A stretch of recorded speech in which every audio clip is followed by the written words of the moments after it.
Welcome all of you in SST College of Arts and Commerce. This is SST Edopedia. I am Ramandeep Kaur, Assistant Professor in SST College of Arts and Commerce. In this lectures, we will discuss Theorem of Parallel Axis. Theorem of Parallel Axis. The statement of parallel axis is, it states that the moment inertia of a body about any axis is equals to the sum of its moment of inertia about a parallel axis passing through in center of mass and product of its mass and square of the perpendicular distance between the two parallel axes. ये statement है theorem of parallel axis का. इस statement को अभी हम next slide में कैसे prove करते हैं वो देखेंगे. Now this is a diagram of theorem of parallel axis. Consider a rigid body of mass capital M rotate about an axis passing through a point O perpendicular to plane of the figure. अभी यहाँ पे क्या explanation दिया है कि आपको एक rigid body consider करनी है. एक रिजिड बॉडी यहाँ पे हमने कंसीडर की है जिसका कैपिटल मास m है. जिसका मास क्या है? Capital M. Rotating about an axis. वो क्या कर रहा है? रोटेट कर रहा है. जो आपने रिजिड बॉडी को कंसीडर किया है, it will be rotate about an axis. और रोटेट होने के बाद वो किससे passing through? Point O and perpendicular to the plane of the figure. It means here we have considered the rigid body of mass capital M rotate about an axis passing through point O perpendicular to the plane of figure. Let I0 be the momentum of inertia of the body about an axis passing through point O. Take another parallel axis of rotation passing through point C.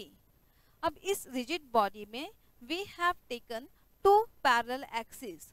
The first one is I0 and the second one is IC. I0 is what? I0 be the momentum of inertia. I0 क्या है? Momentum of inertia of the body about an axis passing through point O. ठीक है. ये जो I0 क्या है? एक momentum of inertia है ऑफ द बॉडी. और वो किससे पास हो रहा है dear student? It should be passes through centre O. जो यहाँ पे O इंडिकेट है वो उस वहां से पास हो रहा है. और similar we have taken the parallel of I0. I0 के पैरेलल में मैंने एक और IC को कंसिडर किया है. IC should be parallel to I0 and IC क्या है? वो किससे पास हो रहा है? It should be pass on C, passing through point C. It means ये यहाँ पे हम क्या लेंगे? दो एक्सिस लेंगे. Which one? First one is I0 and the second one is IC. I0 क्या है? It is a momentum of inertia of the body about an axis passing through point O. Take another parallel axis. अभी another parallel axis means what? I0 के parallel में आपको IC लेना है और वो किससे पास हो रहा है? It passing through point C. I0 and IC is what? It is a parallel to one another. Theorem of parallel axis. Let IC be the momentum of inertia of the body about point C. IC is what? IC क्या है? एक momentum of inertia है of the body about the point C. वो किससे pass हो रहा है? Point C से पास हो रहा है. IC क्या है? IC पर हमने इस रिजिड बॉडी में दो पैरेलल एक्सिस लिए हैं. The first one is I0 and the second one is IC. I0 किससे पास हो रहा है? O से. And the second one is IC be the momentum of inertia of the body about the point C. Let OC. Here we have considered the two parallel axes. The distance between the two parallel axes is h. OC का distance क्या है? h. h से हम किससे denote करेंगे? OC का distance यहाँ पे हमने क्या कंसीडर किया है? Here we have considered the OC is equal to h and the distance between two parallel axes OP equals to R. अभी P क्या है, मैंने यहाँ पे एक P को कंसीडर किया है, P के साथ में DM एलिमेंट को भी कंसीडर किया है. P से O को हम मैच करेंगे. The distance between P O is what R. OP का डिस्टेंस क्या है R. अभी यहाँ पे OC है.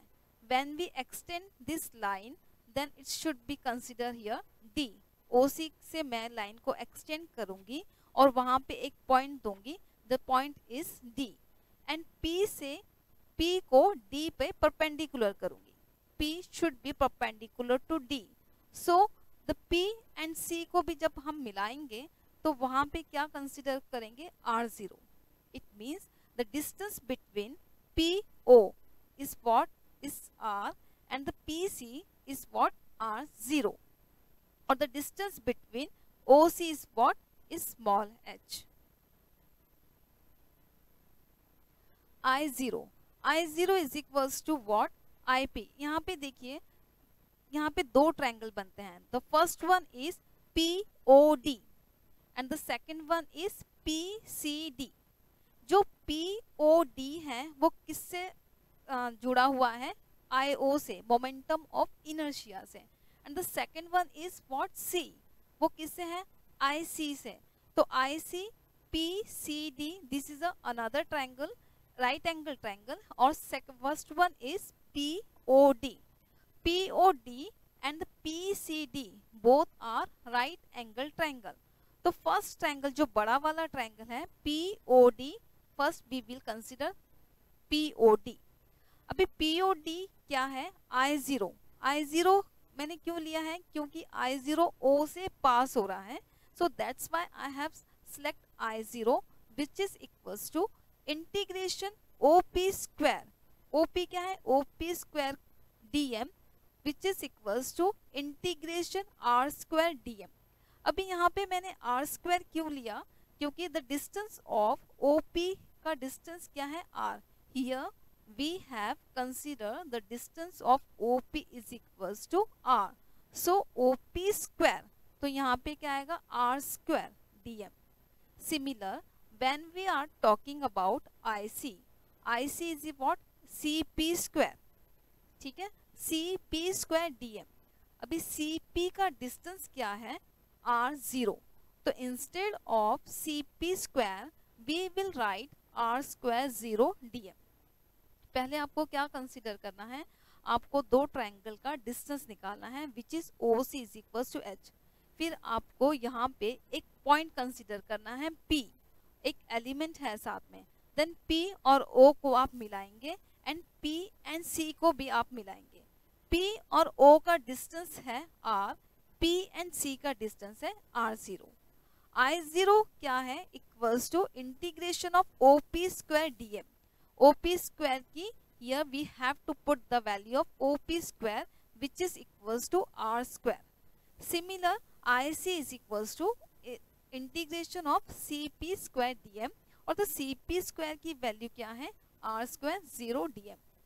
Now from P, draw the PD is perpendicular to OC. अभी मैंने यहाँ पे एक P से perpendicular किया है, किस पे, OC पे. PD is perpendicular to OC. Let distance CD, जब मैं P से D पर परपेंडिकुलर करूंगी, then the distance between C and D is what, small x. The distance between C and D is what, small x. From the figure, अभी यहाँ पे OP square equals to OD square plus PD square. यहाँ पे मैंने Pythagoras theorem use किया है.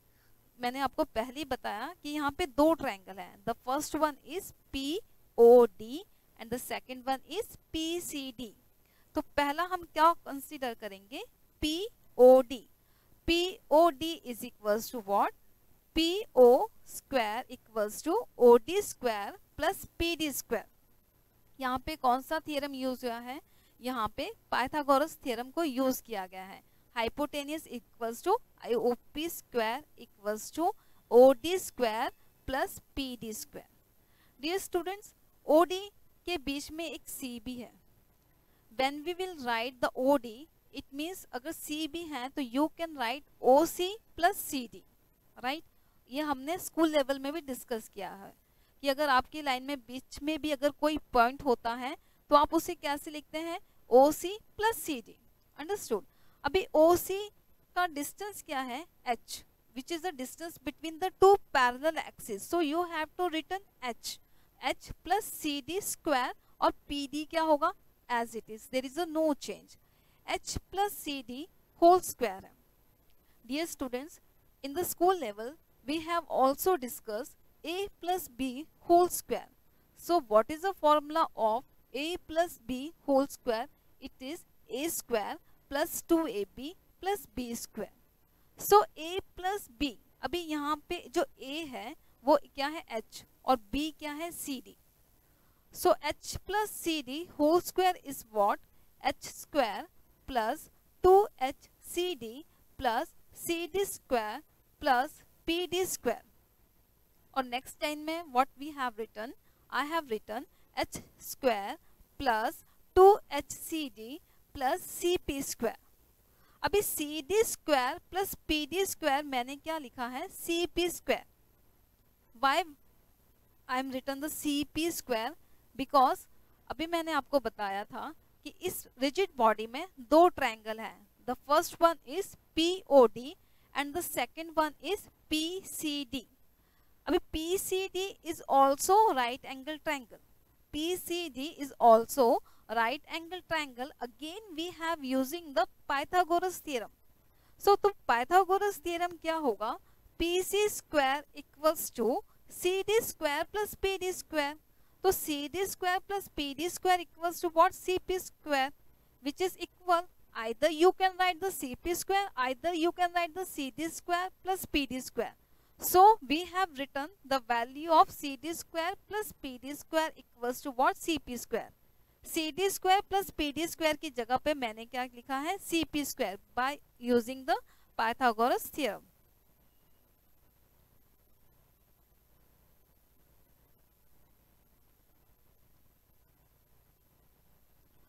OP square equals to CP square plus 2HCD plus H square. Last हमने देखा लास्ट स्लाइड में कि OP स्क्वायर की वैल्यू क्या है, R स्क्वायर, जो डायग्राम में भी ऑलरेडी मेंशन है कि OP का डिस्टेंस क्या है, R, and the CP is what, R0. So instead of OP square you can write R square and the instead of CP square you can put the value of R0. तो CP square है, so it means you will right R square 0 and OP square है, आप क्या लिखेंगे, R square and 2HCD. अभी CD का distance क्या है, X, so we have put the value of CD. CD का डिस्टेंस क्या है, X, तो आप क्या लिखेंगे, 2HX plus H square. This is my equation 1. Multiplying the above equation by DM on both side and integration we get. अभी जो equation 1 है, आपका इक्वेशन 1 क्या है, R square equals to R square 0 plus 2HX plus H square.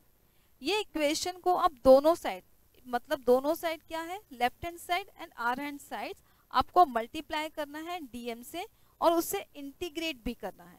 It means you have to integrated on both side, left hand side and left hand side और right hand side, और DM से multiply भी करना है. Integration R square DM equals to integration R0 to DM plus integration H square DM plus 2HX DM. This is my first equation. In the first equations we have to multiply integration and DM on both sides. Both side means what, left hand side and the right hand side also. So integration R square DM equals to integration R square 0 DM plus integration H square DM plus 2H integration X DM. यहाँ पे 2H मैंने बाहर लिखा है. The reason is behind that the integration कभी भी constant term का integration नहीं होता. So we have take outside the remaining part is what, integration X DM. Integration X DM equals to 0 as C is a center of mass and algebraic sum of momentum of all the particles about center of mass is always 0 for body in equilibrium. Integration x dm क्या है? 0 है. क्यों? क्योंकि c is the center of mass and algebraic sum of momentum of all the particles about center of mass is always 0 for body in equilibrium. So we put the value of integration x dm is what? It is 0. Now the equation is become integration r square dm equals to integration r square 0 dm plus h square integration h square dm plus 2h into 0 into dm. तो ये part क्या हो जाएगा? 2h into 0 into dm is equals to what? 0. The remaining term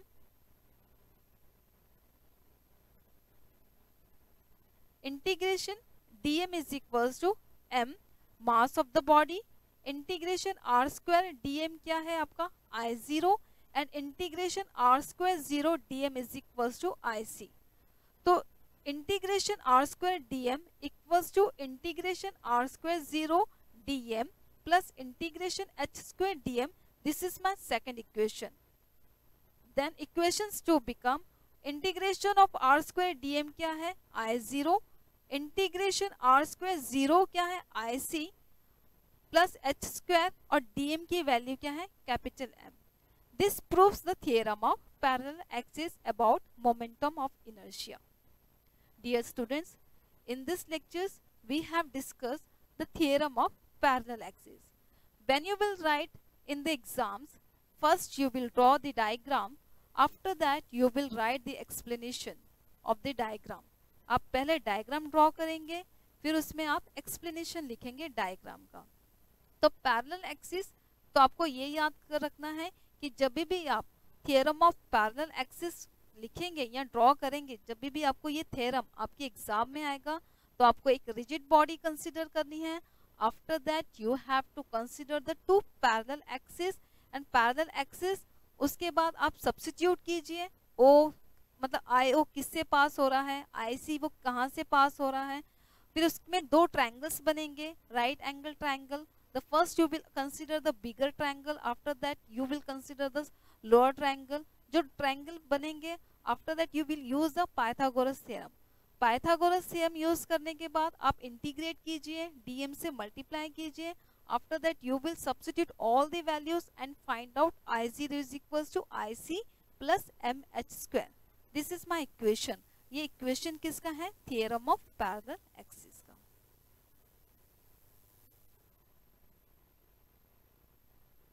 thank you.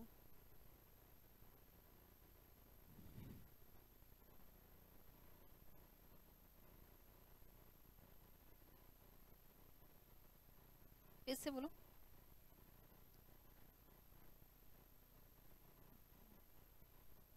आज के lecture में अभी हमने डिस्कस किया थियरम ऑफ पैरेलल एक्सिस. तो थियरम ऑफ पैरेलल एक्सिस में क्या है? First you will draw the rigid body, after that we consider the two parallel axis. फिर हम ड्रॉ करेंगे राइट एंगल ट्रायंगल्स, यूज करेंगे पाइथागोरस थ्योरम, और after that we have to multiply dm and integrated on the both side. Integrated both side करने के बाद हम theorem of parallel axis का इक्वेशन फाइंड आउट करेंगे. Thank you.